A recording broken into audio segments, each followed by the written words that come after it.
Calaroga Shark Media.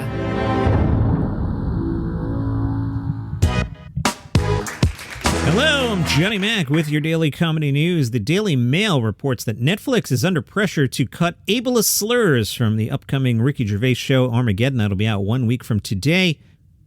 Spoilers for the special. I'll give you a second here. In the special, Ricky says, spoiler coming. He had been making videos for terminally ill children at hospitals with a Make-A-Wish charity. He joked that the children were effing R-words for not wishing to get better. The mother of a terminally ill child has set up a petition to get the skit removed by Netflix. A UK disability charity has slammed the sketch for having ableist slurs in it. In the clip that was released, the audience roared with laughter. Really interesting editorial opinion piece in the Griot, written by Toure. The headline, are Chris Rock and Kevin Hart on the same level? I shared this in the Facebook group, which is Daily Comedy News Podcast Group, and I commented, yeah, I said this recently when Kevin Hart got the Mark Twain award. I don't feel like he's on the same level as the other people. He puts out a lot of work, like a lot. But does any of the work like actually register? How many shows have I told you about that were on Quibi or random products he's involved with? It's like the man likes to work, but is he on the same level comedy-wise as Chris Rock? I agree with Toure, and I'm going to say no. Toure writes, I have a creeping suspicion there was one specific motive behind Netflix's new fun doc Kevin Hart and Chris Rock headliners only. It's about more than taking a look behind the scenes as two of the world's greatest comedians work their way through a historic run of shows, etc., etc. It's about establishing Kevin Hart as being on the level of Chris Rock, which is problematic, writes Toure. He writes, the doc takes us into the comedic roots of both men. Points out that Chris Rock was discovered by Eddie Murphy. When Murphy was the biggest comic in the world, he saw young Rock and instantly believed in him and gave him a helping hand. That led in time to Rock becoming the successor to Murphy as America's biggest black comedian. Toure writes, yes, that's a thing. In turn, when Chris Rock was ABBC, he saw a young Kevin Hart and helped him out, leading eventually to him becoming one of America's biggest black comedians. Was he ever the sole ABBC? No. Dave Chappelle took that mantle from Rock. Toure continues, the doc even gives us Tony Rock, Chris's brother, saying Hart never missed a chance to talk to Rock about the intricacies of comedy, much like a young Kobe, asking Michael Jordan questions about the intricacies of basketball. That suggests Hart is the Kobe to Rock's Jordan. I see Rock as a comedian who's also a philosopher and a political thinker. Many of his jokes are interesting ideas. Rock always comes with great material. I believe there are two kinds of comics. Some have meticulously manicured material, and some have a funny vibe about them. So much as they could read the phone book and it would be funny. Rock is a material guy. Hart is a phone book guy. Wow, that is really well said. Kevin Hart is all vibe, yeah. Toure continues, there's nothing wrong with being a phone book guy. It's a gift. The way Hart talks is funny. The way he moves is funny. Hart could do anything and make people laugh, but do his funny stories lead to iconic material? I feel like any hour of Hart jokes will always be fun, but his stories and observations won't be unforgettable. I can't recall anyone ever saying, did you hear Kevin Hart's joke about ... As far as being able to sell tickets, they're absolutely on the same level. But as far as the quality and depth and complexity of their material, I don't think they're close. As for Rock, Toure writes, I think his approach to comedy transformed the way many people view comics. He's never a clown. He's never the butt of the joke. He's the smart observer of the world who's come to help you see things the right way, or at least the Rock way. Hart is more of a hilarious entertainer who welcomes you to laugh at his pain. He doesn't mind you looking down on him. He's happy being the butt of the joke. To me, the progression of the ABBC crown in my lifetime is this. It was Pryor, then Murphy, then Rock, then Chappelle. Hart's an important part of the comedy universe, but he's never held the crown.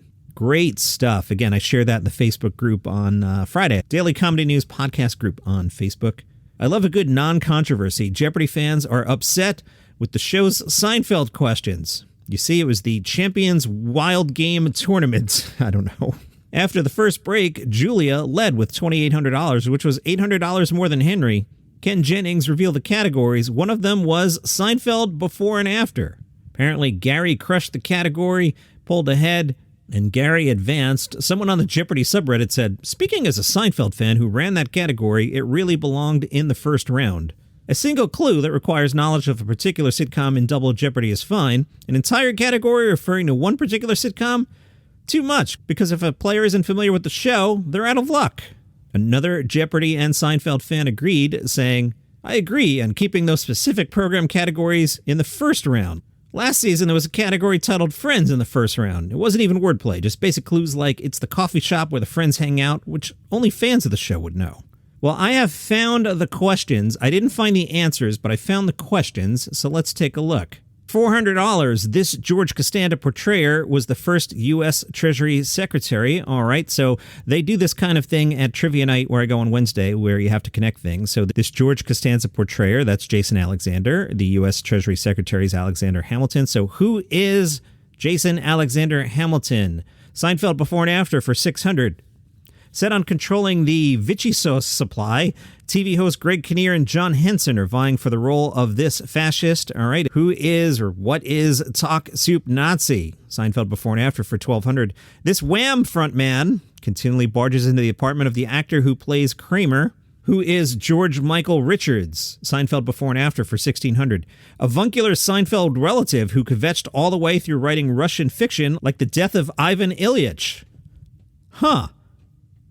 I don't know. What's the answer there? Avuncular Seinfeld relative who kvetched all the way through writing Russian fiction like the death of Ivan Ilyich. Oh, okay, I got it. I'll give you a second. I'll come back and tell you. Seinfeld before and after for $2,000. This Elaine actress was accused of treason against the French in this scandal, the Louis Dreyfus affair. All right, back to the one I skipped. Uncle Leo Tolstoy. Trevor Noah was recently in San Francisco. The SF Gate caught a show. Trevor said, everyone told me, oh, Trevor, you don't want to go to San Francisco. Have you seen it right now? It's Armageddon. It's chaos on the streets. Trevor said he didn't think it was all that different from many other American cities he visited. He talked about going out to Sausalito, where he enjoyed a meal from Sushi Ran. He did a bit about the hills. The cars are holding on for dear life. He loved Chinatown and even expressed appreciation for some of the tenderloin. Trevor said, the thing I liked about the tenderloin is that you're present. In a world where we're constantly distracted by our phones, thoughts running through our heads, it was nice to be in a place where I was in the moment. My mind was nowhere else. I'm noticing its feel, its smell, its taste, its touch. I'm just there, no skipping down the sidewalk. That led to a line of jokes complaining about San Francisco's lack of public bathrooms. He started talking with a woman in the front row who had cheered in response to the question. He asked her if she'd lived in San Francisco her whole life. She said she had lived around the Bay Area, so Trevor said, so not in San Francisco, just around it. The person responded that they grew up in Fremont and Oakland, but were born in San Francisco and moved out of the city at age 1. Trevor said, you lived here for a year, but you were 0 to 1. You were a 0-year-old. You didn't live crap. Your parents lived here. Joe Rogan on his podcast said that South Park survival is tied to its past, not the cancel culture present. Joe Rogan said, they're the only show that Comedy Central leaves alone. There's no way you could make South Park today if you were an unknown group of cartoonists. No chance. They'd never let you. It's too crazy. It's the only good show on the network, so they kind of have to let it go. It's a great show. It's been there forever. You can get away with wild stuff you could never get away with otherwise. They're a national treasure. They're so important. They're one of the few people out there in this day and age when you can't even make comedy movies anymore. You're never going to see a Tropic Thunder today. South Park goes as hard, if not harder, than ever before. Without them, we wouldn't have edgy comedy, not on a television show. Eddie Murphy is working on another movie, this one called To Pick Up, a heist comedy. Also in the cast, Pete Davidson. No details yet. They're going to start filming in February. Macpacker Keegan-Michael Key will host the NFL Honors Show on February 8th. Key recently appeared on Jimmy Kimmel Live and upset some Fox News types. Kimmel was making fun of the conservative media's annual freakout over the so-called war on Christmas.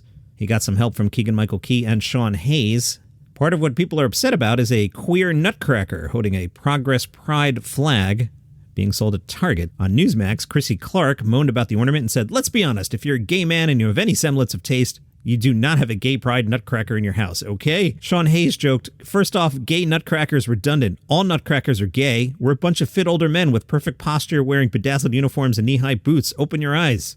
Later in the bit, Sean Hayes' Nutcracker character was joined by his boyfriend, Black Santa in a wheelchair, portrayed by Keegan-Michael Key. Kimmel asked Key how he ended up in a wheelchair. The reply, I fought in the war on Christmas. Jimmy Kimmel said, I think Fox just got 12 more nights of programming out of this. I was going to get back into that Inside Hook article, but I'll get out on the laugh. If you enjoy the show, tell a friend about it. If you want to support the show, you can go to buymeacoffee.com/dailycomedynews, and I'll see you tomorrow.